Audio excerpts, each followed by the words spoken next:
Soyez bénis, nous sommes là, très chers internautes, pour parler sur les pierres du fondement du temple.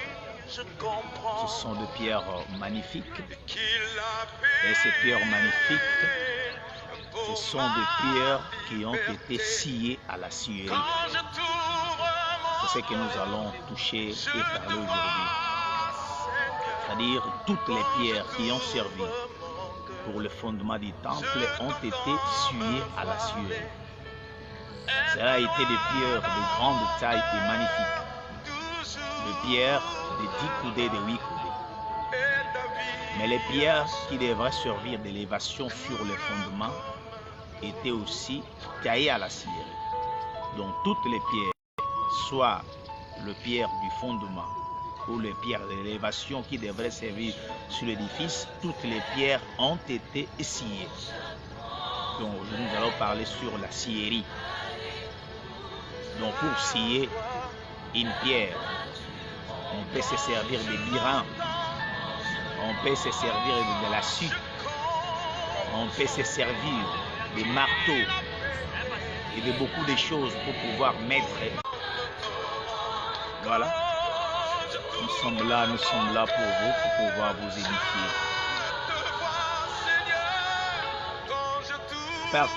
Partagez massivement la vidéo. Nous sommes là ce matin pour vous apporter cette bénédiction, afin que tous les saints qui sont éparpillés partout dans le monde entier soient édifiés. Identifiez aussi les autres pour pouvoir participer à cette mission, la voix de l'écho.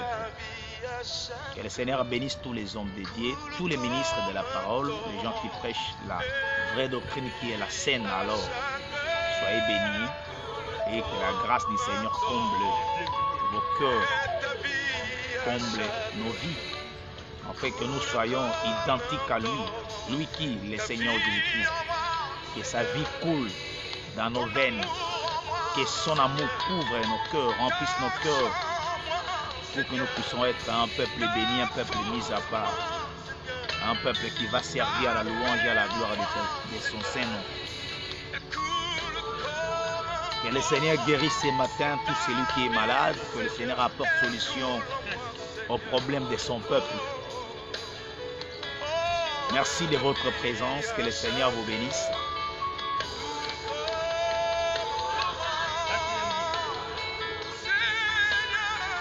Merci pour la présence de tout le monde, de tous les saints. Je vois la présence de mon frère Serge Azaf.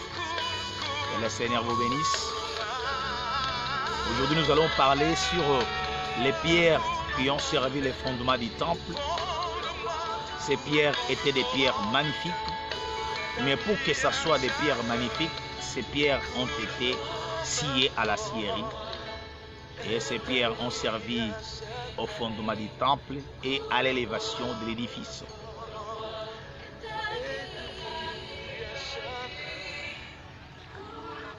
Merci à tous les saints qui nous suivent de partout. Que le Seigneur Dieu de gloire vous bénisse. Merci de votre participation.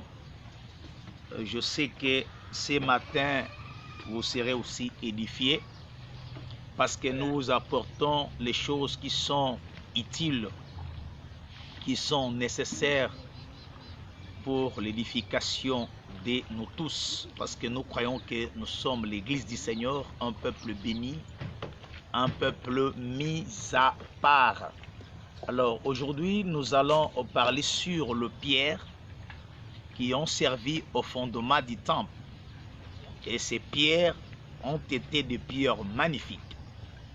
Alors, nous avions dit hier que ces pierres magnifiques ont servi pour établir le fondement du temple, et ces pierres ont servi aussi pour l'élévation du mur.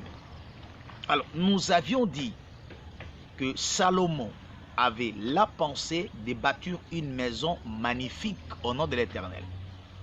Voilà la raison pour laquelle Salomon exigeait que ces pierres soient aussi des pierres magnifiques. Parce que la maison qu'il devrait bâtir au nom de l'Éternel devrait être une maison magnifique. À cela, je m'en vais vous lire l'écriture que j'avais lue hier. 1 Roi chapitre 5, le verset 17. Le roi ordonna d'extraire des grandes et magnifiques pierres de taille pour le fondement de la maison. Quelle maison? Il s'agissait bel et bien du temple qui était la maison de Dieu. Ces temples devaient avoir un fondement. Et ces fondements avaient des pierres magnifiques et de grandes tailles. Alors, j'arrive ici dans 1 Roi chapitre 7, le verset 10. Les fondements étaient en pierre magnifique et de grandes dimensions, en pierre de 10 coudées et en pierre de 8 coudées. Donc, les fondements du temple avaient deux types de dimensions de pierre.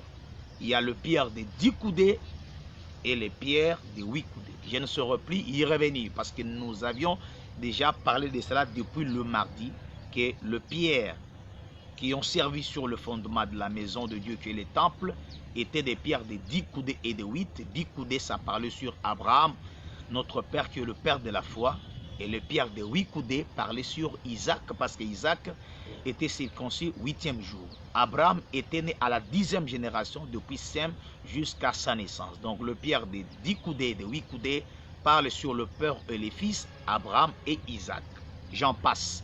Mais pour aujourd'hui, ces pierres étaient des pierres magnifiques. Pourquoi? Parce que la maison que Salomon devrait bâtir au nom de l'Éternel devrait être aussi une maison magnifique. Voilà la raison pour laquelle Salomon exige que ces pierres soient des pierres aussi magnifiques. Je lis pour vous et pour nous tous 2 Chroniques chapitre 2, le verset 9. 2 Chroniques chapitre 2, le verset 9. Que l'on me prépare des bois en abondance, car la maison que je vais bâtir sera grande et magnifique. Donc la maison qui est le temple que Salomon devrait bâtir au nom de l'Éternel devrait être une maison, un lieu d'adoration tout à fait magnifique. Voilà la raison pour laquelle le pierre du fondement devrait être aussi des pierres magnifiques. Mais pour que ce pierre soit magnifique, ces pierres devaient être au préalable sciées, taillées, pour que ce pierre devienne magnifique. Je m'en vais vous lire cette écriture. 1 Roi, le chapitre 7. 1 Roi, le chapitre 7. 1 Roi, le chapitre 7. Je vais prendre ici le verset 9. 1 Roi, le chapitre 7, le verset 9. Pour toutes ces constructions, c'est au pluriel, c'est avec S à la fin. Pour toutes ces constructions, soit la construction du temple, palais royal, porche du trône, palais du jugement, porche où il y avait 45 chambres pour la maison de la forêt du Liban, la maison concernant la fille du pharaon, donc toutes les constructions au pluriel. On employa quoi? 1 Roi 7,9. Pour toutes ces constructions, on employa des magnifiques pierres taillées d'après de mesure, sciées avec la scie. C'est ce que je vais parler aujourd'hui. Donc, les pierres qui ont servi pour le fondement, soit du temple, ou tous les fondements, que ce soit la maison de la forêt du Liban, que ce soit le portique pour le jugement, le portique pour le trône, le palais royal, le palais de la fille du pharaon, toutes les constructions que le roi Salomon s'est engagé, on avait employé de pierres magnifiques. Mais je vous ai dit que pour que ce pierre soit réellement appelé des pierres magnifiques, il y a une écriture qui nous intéresse. Je reprends le verset 9 d'un 1 Roi 7. Donc 1 Roi 7, le verset 9. Pour toutes ces constructions, on employa de magnifiques pierres, virgule, taillées d'après de mesure. Je prends ici le verbe tailler. Donc, c'est-à-dire pour qu'une pierre soit magnifique, ou bien pour qu'une pierre soit appelée magnifique au préalable, tout au début, il faudra que cette pierre soit taillée. Or, on taillait des pierres par quoi? On taillait des pierres par le burin ou bien par des marteaux. Virgule. Scier avec la scie. Donc, on a premièrement le verbe tailler, virgule. On a aussi le verbe scier. Donc, le pierre devait être au préalable taillé d'après de mesures, virgule. Scier avec la scie. Donc, pour que le pierre qui ont servi à la construction ou bien à toutes les constructions dont le roi Salomon s'est engagé, c'était appelé des pierres magnifiques. Maintenant, pour que ce pierre soit réellement magnifique, il y a deux verbes qui s'accolent à cela. Le premier verbe, c'est le verbe tailler. Le second verbe, c'est le verbe scier. Maintenant, je reprends. Le premier verbe qui est le verbe tailler, pour qu'une pierre soit taillée, il faudra qu'on utilise le burin ou le marteau. Mais pour qu'une pierre soit sciée, on doit utiliser la scie. Mais pour aujourd'hui, je prends le verbe tailler. Pour qu'une pierre soit taillée, on doit se servir du marteau. Maintenant, le marteau, c'est quoi? Parce que le marteau va aider une pierre à être taillée. Et si la pierre est taillée, c'est en ce moment-là que la pierre peut être appelée magnifique. Donc, quelque chose qui est magnifique, en notre temps, on peut l'appeler ça, c'est du waouh. Vous allez voir, il y a quelqu'un qui peut se faire une photo. Mais lorsqu'on regarde la photo, l'autre peut dire waouh, c'est magnifique. Donc, ce qui est waouh, c'est magnifique. Donc, il n'y a plus rien à corriger. Donc, pour aller plus loin, l'enseignement des apôtres, c'était du fondement. Mais pour parler du fondement, on devrait se servir de pierre. C'est-à-dire, tout ce que les apôtres ont enseigné, ce sont les prédications qui ont été déjà taillées à la mesure. Je reprends le verset 9. Pour toutes ces constructions, on employa de magnifiques pierres taillées d'après de mesures. Donc, si les apôtres ont enseigné sur la prière est une prédication taillée d'après de mesures. Donc, nous ne pouvons pas venir pour interpréter, dire que non, nous ne pouvons plus, parce qu'il y a les églises qui ne prient plus. Ils vont dire que non, Jésus avait déjà prié pour nous. Là, c'est une erreur grave. Il y a aussi les églises qui ne jeûnent même pas. Ah, non, Jésus avait déjà jeûné pour nous. Non, non, non, non. Donc cet enseignement-là sur le jeûne ou sur la prière, ce sont les pierres qui ont servi au fondement. Maintenant, lorsque les apôtres nous ont présenté cet enseignement-là, il n'y a plus rien à corriger. Parce que ce sont déjà des pierres qui sont taillées. Mais je vous ai dit que pour qu'une pierre soit taillée, on doit se servir du marteau. Je vais chercher dans les Écritures. Le marteau, c'est quoi? Ça va nous aider. Le marteau, c'est quoi? Ça va nous aider. Je vais prendre une écriture qui va beaucoup nous aider. Je vais prendre quelle écriture? Je vais prendre le livre de Jérémie. Ça va beaucoup nous aider. Je vais prendre Jérémie. Jérémie chapitre 23. Parce qu'il est strictement interdit de raisonner sur les Écritures. J'ai dit que pour qu'une pierre soit taillée, on doit se servir du marteau. Maintenant, dans la parole, le marteau, c'est quoi? Jérémie chapitre 23, le verset 29. Il est dit ceci. Ma parole n'est-elle pas comme un feu, dit l'Éternel, virgule, prophète, et comme un marteau qui brise les rocs. Je reprends Jérémie 23, verset 29. Ma parole n'est-elle pas comme un feu, dit l'Éternel, et comme un marteau qui brise les rocs. Donc, pour qu'une pierre soit appelée magnifique, je vous ai dit qu'il y a deux verbes qui s'accolent à cela. Premièrement, il y a le verbe tailler. Et deuxièmement, le verbe scier. Mais nous prenons le verbe ici, pour aujourd'hui. Le verbe tailler. pour qu'une pierre soit taillée, on doit se servir du biret et du marteau. Mais je vous ai dit que le marteau, c'est quoi? Selon les Saintes Écritures, nous sommes allés chez un prophète pour lui poser la question. Jérémie, le marteau, c'est quoi? Jérémie, comme étant prophète, nous donne la réponse. Dans Jérémie chapitre 23, le verset 29. Jérémie, comme étant prophète, il était monté au conseil de Dieu. Il a compris que le marteau, c'est la parole en bon. C'est-à-dire, il n'y a que la parole qui peut donner forme à une pierre pour que ce dernier soit appelé magnifique. Je vous ai dit que le roi Salomon avait la pensée géniale de bâtir une maison, un lieu d'adoration au nom de l'Éternel. Mais il a dit que cette maison devrait être une maison magnifique. Maintenant, à cela, le roi Salomon va faire un projet de pouvoir dire au roi Hiram, le roi de Tyr, de pouvoir extraire des pierres de grandes dimensions et que ces pierres soient appelées des pierres magnifiques. Et ces pierres-là devraient servir le fondement de toutes ces constructions. Mais je vous ai dit, pour qu'une pierre soit appelée une pierre magnifique, il y a deux verbes. Le verbe tailler et le verbe scier.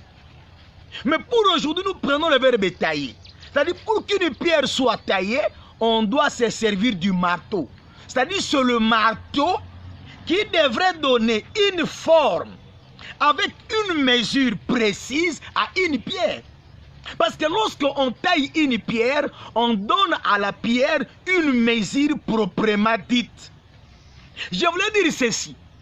Toutes les pierres, que ce soit le pierre du fondement, que ce soit le pierre qui ont servi à l'élévation du mur du temple, toutes les pierres étaient des pierres taillées.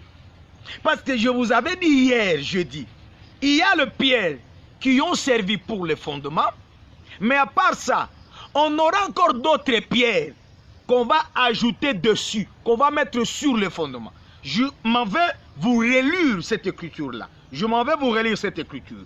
Je suis où? Je suis dans 1 Roi le chapitre 7. Je suis dans 1 Roi le chapitre 7.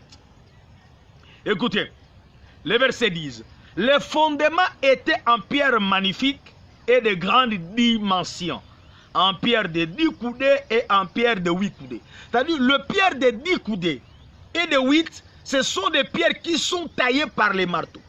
C'est-à-dire, la dimension ici, la mesure qu'a une pierre de 10 coudées, la mesure qu'a une pierre de 8 coudées, cette mesure ne provient pas d'elle-même. Donc, ne provient pas de lui-même la pierre.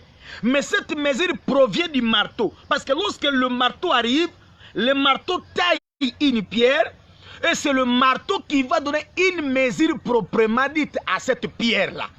Maintenant, on arrive au verset 11. Au-dessus, c'est-à-dire à part le fondement, à part la fondation, à part les pierres qui ont servi sur la fondation, on va ajouter d'autres pierres dessus pour former l'édifice.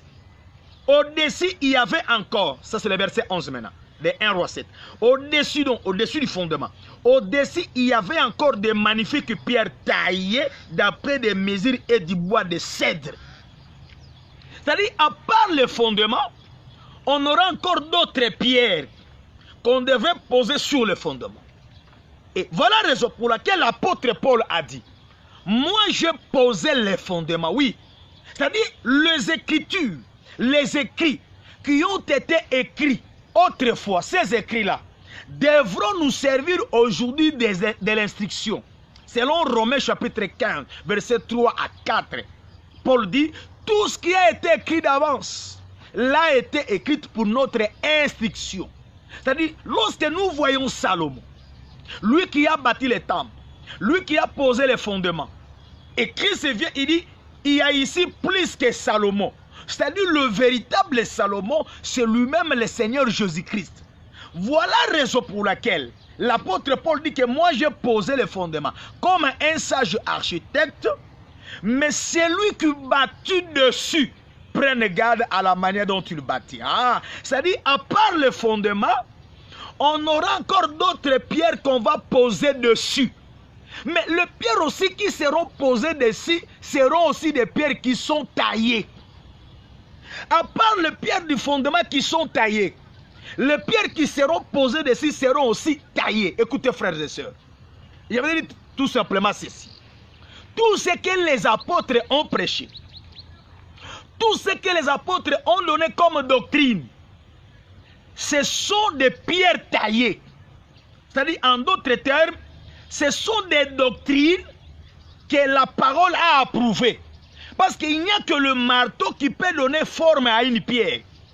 Oh, le marteau, c'est la parole. C'est-à-dire, tout ce que les apôtres ont enseigné, cela était conforme à la parole. C'est-à-dire, en notre temps, nous ne pouvons pas venir pour chercher à corriger ce que les apôtres ont prêché. C'est-à-dire, ce que les apôtres ont prêché est déjà magnifique. Parce qu'il n'y a que le marteau qui peut tailler une pierre, donner à une pierre une mesure, donner à une pierre une forme. Et lorsque la pierre reçoit une forme, lorsque la pierre reçoit une mesure, cette pierre sera appelée une pierre magnifique. Voilà la raison pour laquelle nous disons ceci. Selon cette écriture de 1 Thessaloniciens chapitre 2. 1 Thessaloniciens chapitre 2. Écoutons ce que l'apôtre va dire. 1 Thessaloniciens chapitre 2, le verset 3 jusqu'au verset 7. Il est dit ceci. Car notre prédication ne se repose ni sur l'erreur, ni sur des motifs d'impie, ni sur la fraude. Ici, c'est l'apôtre Paul qui parle. Notre prédication ne se repose ni sur l'erreur. Attention. C'est-à-dire, une prédication est une pierre qu'on ajoute à l'édifice. Une prédication est une pierre qu'on ajoute à la construction. Maintenant, l'apôtre Paul vient dans 1 Thessaloniciens chapitre 2, le verset 3. Il dit, notre prédication ne repose ni sur l'erreur, ni sur des motifs impies, ni sur la fraude. Frères et sœurs, c'est pour dire que tout ce que les apôtres ont enseigné était correct. C'est-à-dire, cela a été approuvé par les Saintes Écritures. Parce qu'il n'y a que le marteau qui peut donner forme à une pierre, pour que ces derniers soient appelés pierres magnifiques. Maintenant, Paul continue, il dit ceci, verset 4. Mais selon ce que Dieu nous a jugé digne de nous confier l'évangile, ainsi nous parlons, non comme pour plaire à des hommes, mais pour plaire à Dieu qui sonde nos cœurs. C'est-à-dire, l'enseignement apostolique n'est pas un enseignement qui s'est reposé sur l'erreur ou sur des motifs impies. C'est-à-dire, tout ce que les apôtres ont enseigné, que ce soit le baptême d'eau, que ce soit le baptême du Saint-Esprit, que ce soit l'enseignement sur les diacres, sur les anciens, sur les dons spirituels, sur le miracle, tout ce que les apôtres ont enseigné ne repose pas sur l'erreur. Parce que ce sont des pierres qui ont servi au fondement. Mais alors, les pierres qu'on a servi au fondement étaient des pierres taillées, étaient des pierres sciées. Pour tailler une pierre, on doit se servir du marteau. Pour scier une pierre, on doit se servir de la scie. Mais aujourd'hui, nous prenons les pierres qui sont taillées. Pour tailler une pierre, dans les Saintes Écritures, on se servait de marteau. Nous avons lu le prophète Jérémie. Le prophète Jérémie, du fait qu'il était monté au conseil de Dieu, il a compris que le marteau, c'est la parole du Seigneur. C'est-à-dire, tout ce que les apôtres ont enseigné, ont posé comme fondement, c'est des pierres qui ont été taillées par les marteaux. En d'autres termes, ce sont des doctrines, des enseignements qui sont approuvés par les marteaux. Au marteau, c'est la parole. Donc, c'est approuvé par la parole. Aujourd'hui, il y a des pasteurs qui disent si quelqu'un croit seulement, c'est fini. On n'a plus besoin de baptême. C'est une erreur grave. Croyez-vous que l'apôtre Pierre, l'apôtre Paul, qui ont enseigné sur le baptême, ils ont enseigné l'erreur? Non. Leurs enseignements étaient des pierres taillées par les marteaux. Donc c'est approuvé par la parole. Un jour, le maître est venu auprès de Jean-Baptiste. Il a dit, Jean-Baptiste comme étant prophète, baptise-moi. Mais au retour, Jean-Baptiste va dire, non, c'est moi qui ai besoin d'être baptisé par toi. Et toi, tu viens à moi. Jésus lui dit, laisse faire maintenant. C'est dans Matthieu chapitre 3, le verset 13 à 17. Jésus dit, laisse faire maintenant. Il est convenable que nous accomplissions tout ce qui est écrit. Et par là, Jean-Baptiste n'a plus résisté, il a baptisé Jésus. Donc celui qui reçoit le baptême n'a pas commis une erreur. Donc il a respecté les fondements apostoliques. Parce que cet enseignement sur l'erreur, cela est approuvé par les marteaux. Au marteau, c'est la parole. Parce qu'il n'y a que les marteaux qui peuvent tailler une pierre. Donc ce sont des enseignements qui sont déjà taillés sur mesure. Il y a des pasteurs qui ne croient pas aux dons spirituels. Il y a même des pasteurs qui n'acceptent pas dans leurs églises l'exercice des dons spirituels. Mais pasteur, vous avez puisé ça où? Vous avez imité qui? Voilà, j'avais dit qu'aujourd'hui, il y a des pasteurs qui ne croient pas, qui n'acceptent pas l'exercice des dons spirituels. J'ai dit, pasteur, tu as puisé ça où? Parce que les apôtres qui nous ont prêché ces choses, les apôtres à qui nous imitons, eux-mêmes, ils ont utilisé les dons spirituels.